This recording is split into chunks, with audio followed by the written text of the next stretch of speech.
Good day. Ito po ang advantage ng may solar sa bahay. Oh. May solar ako kaya lang, 4 na panel lang. Tapos wala pa akong battery kaya sa araw libre kami kuryente. Ngayon po, brownout sa buong palit. Ayan, pero nakasindi mga ilaw namin. Ayan, mga ventilador. Maandar yung rep. Oh, sindi pa ng ilaw.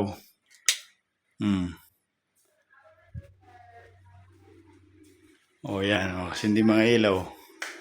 Sindi rin ako rito. Ayan. Ayun, sa labas. Oh. Sindi ko rin. Oh. Ayun. Oh, ventilador sa labas. Umaandar din. Ayun.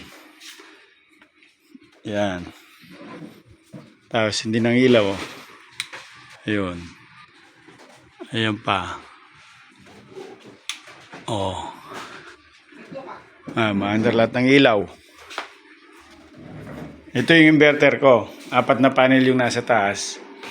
460 watts ang isa. Nung binili ko yun, 9 ang bili ko.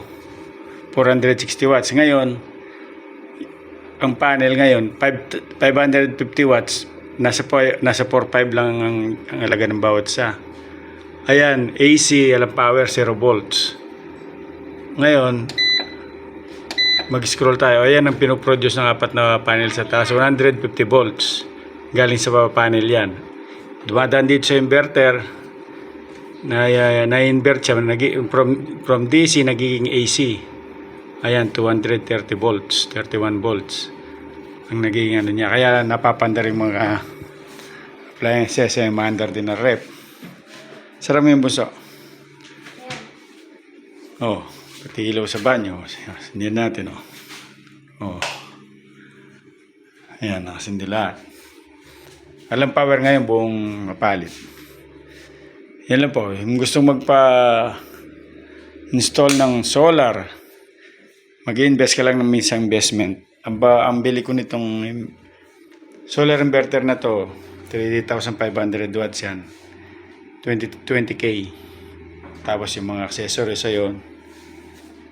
Tsaka yung panel na sa taas. Ngayon, kung may battery to, dapat sa gabi, makakalibre din kami kuryente. Kailangan mong battery dahil medyo may ilagay yung battery. Kaya nakalibre lang kami kuryente sa araw. O, ayan o. Ayan.